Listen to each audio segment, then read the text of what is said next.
Warahmatullahi wabarakatuh. Perkenalkan saya Isi dari SPDGR. Saya akan melakukan wawancara langsung bersama Bapak Kepala Sekolah saya sendiri, yaitu Bapak Bimasri SAG MPDI. Ini saya minta izin Pak untuk mewawancarai Bapak pada hari ini. Adapun pertanyaan yang pertama, selama ini bagaimana Bapak dapat mengidentifikasi kasus-kasus yang merupakan dilema etika atau rujukan moral? Oh ya, jadi selaku pimpinan sekolah yang amanah dilema etika ini sering sekali terjadi. Iya Pak. Jadi untuk mengidentifikasi masalah kasus ini, maka kita perlu melakukan adanya konflik moral dalam situasi yang kompleks. Iya. Artinya konflik moral ini ya satu sisi kita merasa benar, satu sisi merasa tidak benar. Iya. Nah, jadi bagaimana kita menyeimbangkan atau membalankan. Jadi kalau ada misalnya untuk jangka panjangnya lebih baik, itu yang diambil dari situ letak keadilan. Selama ini bagaimana Bapak menjalankan pengambilan keputusan di sekolah, terutama untuk kasus-kasus di mana ada dua kepentingan yang sama-sama benar atau sama-sama mengandung nilai kebajikan, itu bagaimana Bapak menyikapinya Pak? Jadi untuk menyikapi permasalahan ini, kasus dilematika ini, salah satu kata kunci yaitu keadilan. Jadi ketika kita adil ya dalam memutuskan dilematika ini, kemudian ya mengintegrasikan dengan nilai-nilai mana yang kira-kira agak lebih baik menguntungkan kedua belah pihak. Jadi sikap yang penting itu dalam pengambilan keputusan yang berhubungan dengan problematika ini adalah pertama adil, yang kedua kita harus melihat mana peluang yang lebih berat untuk sama-sama mereka dapatkan. Jadi tidak berat sebelah. Selanjutnya Pak, langkah-langkah atau prosedur seperti apa yang biasa Bapak lakukan selama ini dalam pengambilan keputusan yang berhubungan dengan dilema etika dan rujukan moral? Pertama ya kita dulu menganalisis kasus dilema etika sendiri. Iya. Kemudian mempertimbangkan nilai-nilai apa yang akan kita tentukan nantinya. Kemudian juga menentukan opsi keputusan yang terbaik, yang baik, memilih keputusan yang paling sesuai. Kemudian yang tidak kalah pentingnya adalah refleksi dan juga berkolaborasi dengan guru-guru yang ada di jangka panjang. Iya Pak. Jangka panjang mana efek yang positif, kira-kira memberikan efek positif bagi kedua dilema itu. Iya. Selanjutnya Pak, hal-hal apa saja yang selama ini merupakan tantangan bagi Bapak dalam pengambilan keputusan pada kasus dilema etika di sekolah Pak? Ya, tantangannya ini ya kalau harapan kita ketika kita memiliki dilema etika, pertama yang menganalisis kasus, kemudian mempertimbangkan dari aspek mana yang harus kita lakukan. Kemudian untuk yang tantangan tadi ya kadang-kadang menentukan opsi keputusan yang lebih tepat itu yang kadang-kadang masih bias. Artinya kalau kita menentukan ini nanti akibatnya bagaimana, efek jangka panjangnya seperti apa. Selanjutnya Pak, apakah Bapak memiliki sebuah tata kala atau jadwal tertentu dalam sebuah penyelesaian kasus dilema etika? Apakah Bapak langsung menyelesaikan di tempat atau memiliki sebuah jadwal untuk menyelesaikannya? Bentuk atau prosedur seperti apa yang Bapak jalankan selama ini Pak? Jadi dalam menangani masalah dilema etika ini sebenarnya kita melihat sikon terlebih dahulu. Iya Pak. Kadang bisa ya, kadang bisa tidak. Jadi sesuai dengan urgensi daripada permasalahan di sekolah. Kalau memang benar-benar urgen ya kita langsung saja, tidak perlu kita menunggu lama-lama. Sebenarnya akan berdampak nanti ke depannya. Jangka panjang Pak ya. Jangka panjang. Kemudian untuk prosedurnya ya kita selalu mempertimbangkan hal-hal yang positif untuk kedua dilema etika ini. Jadi kalau ada peluang yang lebih baik nanti kita tekankan itu.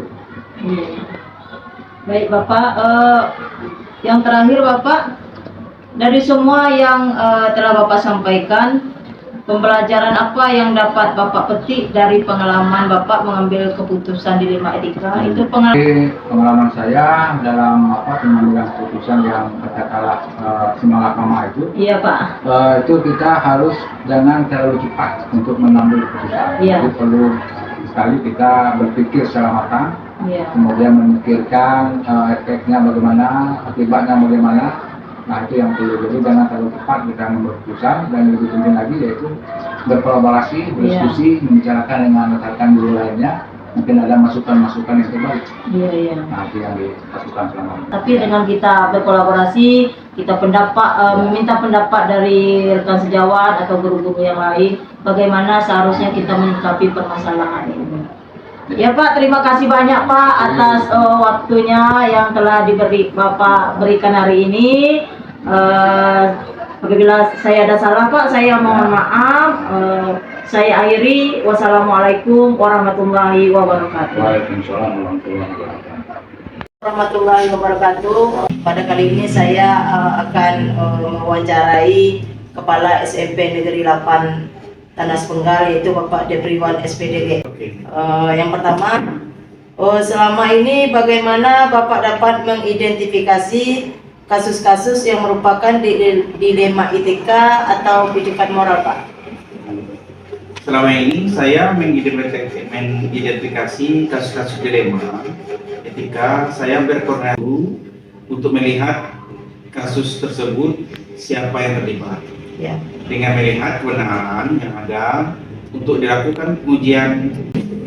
Oh iya, yang kedua Pak, selama ini bagaimana Bapak menjalankan pengambilan keputusan di sekolah Anda, terutama untuk kasus-kasus di mana ada dua kepentingan yang sama-sama benar Pak, atau sama-sama mengandung nilai kebajikan. Seperti yang kita tahu, kalau di 5 etika itu adalah mempunyai nilai kebajikan benar lawan benar.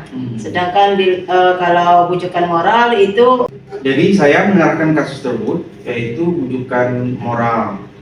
Apabila diteruskan berarti salah, ya. Apabila dihentikan berarti benar. Ya. Nah, ke 5 etika yang mana sama-sama benar dengan cara menaikkan nilai anak tersebut, Ya. dengan memberikan tugas tambahan atau tugas tertentu. Jadi di sini ada nilai kebajikan untuk jangka panjang. Oh, berarti ada kasus Pak ya? Iya. Kasusnya itu gimana Pak? Ya kasusnya itu yang sudah kami alami yaitu ada orang tua siswa yang minta menaikkan nilai anaknya karena anaknya ingin masuk ke sekolah atau SMA.